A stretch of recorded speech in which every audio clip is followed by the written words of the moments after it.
of this person and showing that, you know, he's actually a victim, and you know, he's either Vic is saving him or not, you know. And I look at it like this: he's kind of like saying, "What are you doing under there? Let's get out of this situation."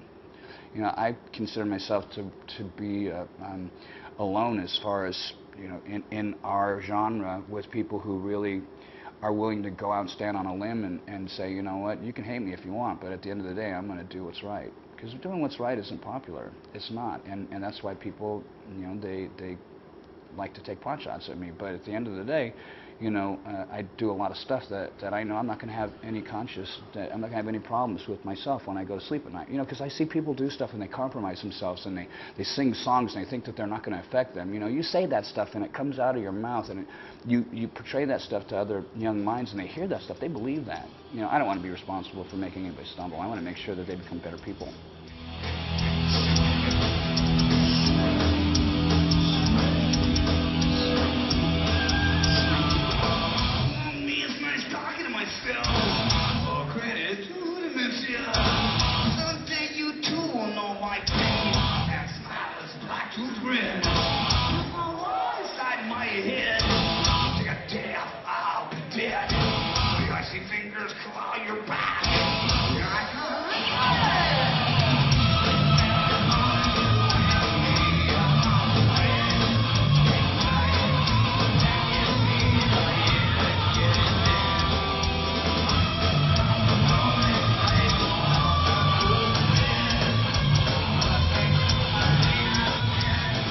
In the final equation, you've spoken about a transformation or an awakening. Can you tell us, was that overnight, or was that a process, or was that just going back to something you were at your core? I mean, can you speak about you know, the changes in your life?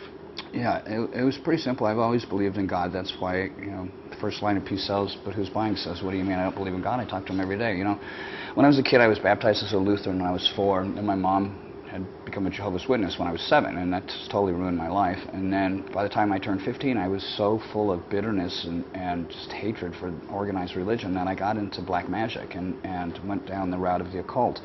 And although I didn't pursue being a Satanist, you know, I was very much agnostic and probably more atheist than I was anything, because I just didn't want to believe anymore, because I was so spiritually abused. So when the time came when my arm had gotten destroyed in 2002, I had that terrible nerve damage to this hand, and oddly it was this one. Anything else would have happened to my body. I could have had a leg cut off and I still would have kept playing, but my moneymaker here stopped working. I had to go, okay, what am I doing wrong here? Because there was a lot of stuff that was going on.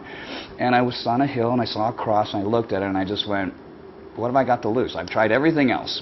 What have I got to lose? 6 simple words, and I became a Christian, and I see the people that people don't like that are the hypocristians.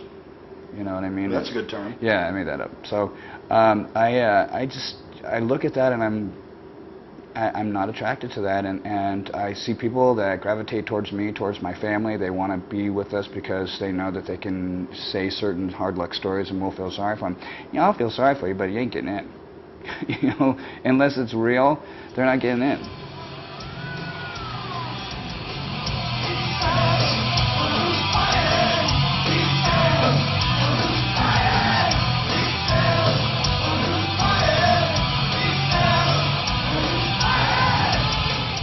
Megadeth Radio is non-stop heavy metal, 24 hours a day, 7 days a week, and except for the Halloween show we put on and the Christmas music we're going to be adding towards around Christmas time, it's just standard heavy metal classics that I like. A couple of zingers, weird stuff like, you know, B.B. King and Muddy Waters and some old stuff like that, like Stevie Ray Vaughan and some of the blues that inspired me, and then some of the older stuff that I liked as a kid growing up, Elton John, Led Zeppelin, the Beatles and stuff like that. But you know, you'll also see bands like Gore there, and that's not one of my favorite bands. I don't like them at all. But you know, the other guys in the band do. You know, there are bands that the other guys have picked that they like, and it's a Megadeth station. It's not a Dave Mustaine station. Although, you know, I did a lot of the work in the beginning. We're all participating now, and I think you can tell because the playlist is so eclectic. You can listen to that all day long, and you'll discover all kinds of great new music.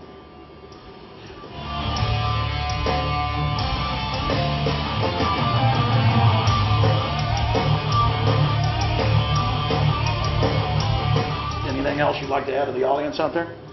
I love you. You can believe it all. Dave Mustaine, thank you so much for talking to us. You're welcome, Alex. Appreciate it. God bless you, buddy. You bet. Oh, me, it's me again. Listen to but never do you give me a migraine headache. Get down to your level. Yeah, just keep on thinking it's my fault. And it's our two at our kicking distance. That kind has got to know his limitations.